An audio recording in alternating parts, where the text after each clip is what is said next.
It's Sybil Wilkes with what you need to know. Today, we're back at it. It's Monday, October 11th, 2021. Number 1. In April of 2016, police officers were sent to a Murfreesboro, Tennessee elementary school.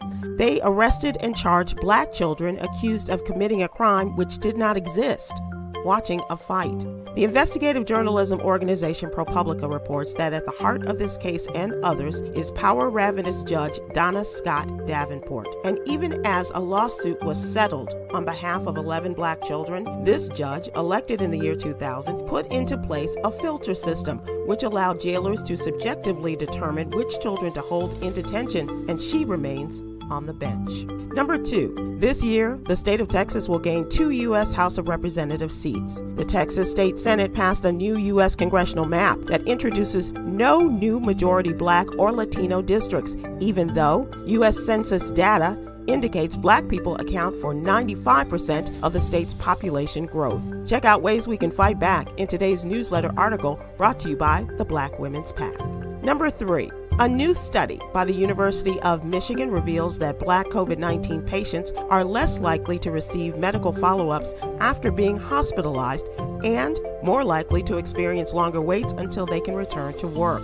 Of the more than 2,200 COVID patients involved in the study, more than 50% of patients of color were readmitted to the hospital within 60 days after being released. Many of those patients are also dying within 60 days after release from the hospital. Number 4. The Dayton, Ohio Police Department's Professional Standards Bureau is investigating the arrest of a black man who was a paraplegic. Clifford Owensby was shown on video being dragged by his hair from his car during a traffic stop in the Ohio City last month.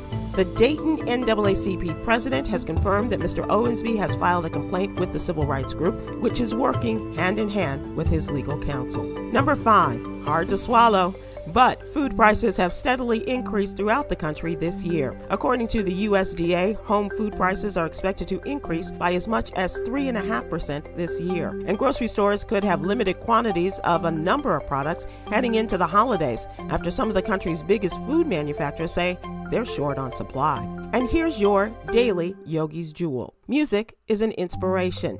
Get your inspiration today from Whitney Houston's Greatest Love of All. Join me today live on YouTube and Facebook at 7 p.m. Eastern, 6 p.m. Central with comedians Chris Paul, Huggy Lowdown, and social activist Coy Malone as we discuss today's top headlines and more. Check out the newest album of our very own social activist Quinn Townsend Riley and She Worthy, available on all streaming platforms now.